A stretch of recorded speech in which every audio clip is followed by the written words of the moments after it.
What's up everyone on the internet? Thank you for making this video part. I'm so excited to upload this one for you guys because for this video we're going to be taking a look at the 2012 anime Psycho-Pass. So this is an anime that I recently discovered while I was watching a video titled Top 20 Most Controversial Anime Episodes. And apparently Psycho-Pass made the list because some of the violence in this show is pretty graphic. But for me, what got me really interested in this anime is the actual concept of a sci-fi thriller detective anime. So I decided to give this show a go, and you know what? I freaking loved it. Honestly, these past 2 weeks, I've just been binging the entire series. Anyway, Psycho-Pass is a futuristic detective anime that is set in the year 2113, and Japan is known as the most safest country on the planet. Why? Because the country runs on a computer system known as the Sybil system that measures people's stress levels and determines whether they are a threat to society. And the key term they use for this measurement is called someone's crime coefficient. If your crime coefficient reaches above 100, you are then registered as a latent criminal. And two things can either happen. One, you get shot with a non-lethal paralyzer before you're sent off to a mental institute,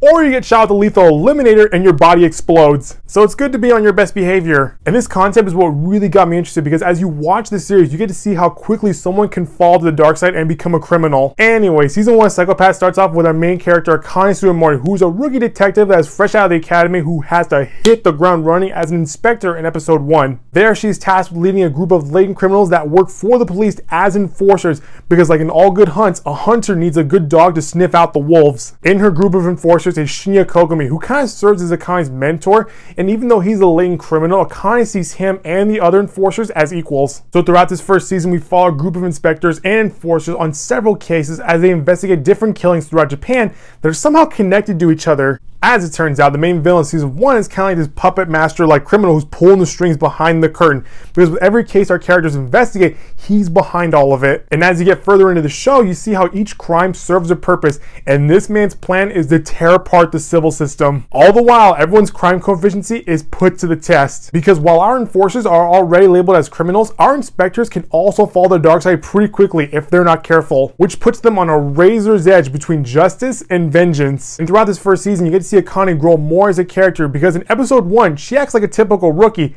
hesitant and by the book. But when you reach the end of season 1, you see how she's able to learn on the fly and becomes more independent for when she has to help Kogami take down the bad guy. So overall, I really love this first season of Psycho-Pass, and with only 22 episodes, the story and tone are pretty much consistent with each other, with almost every episode serving a purpose. With that being said, there is one filler episode in season 1. I think it's in episode 12, but it's basically a backstory of one of the enforcers in the group, and it sort of interrupts the momentum that was building up in the previous episode, because after watching episode 11, that episode ends on a big cliffhanger, and then the story continues on in episode 13. But despite that, I really love this first season, and the way it ends is very poetic. Which leads us to season 2, where we follow Akane pursuing her own criminal. Because while Akane was the main character in season 1, the story revolved around Kogami, who was going after the main villain. But in season 2, Akane is the one leading the hunt for a single person who plans to judge the civil system. And while I enjoyed watching this second season, it was a bit short. With only 11 episodes, season 2 kind of acts like an epilogue, as we get to see what happened to Akane a year after season 1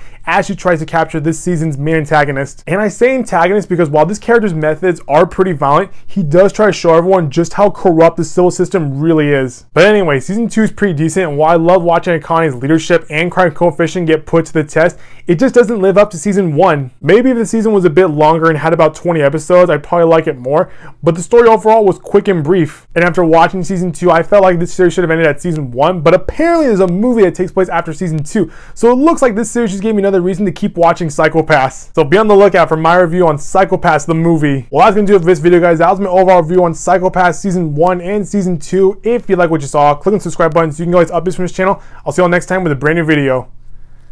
Bye-bye.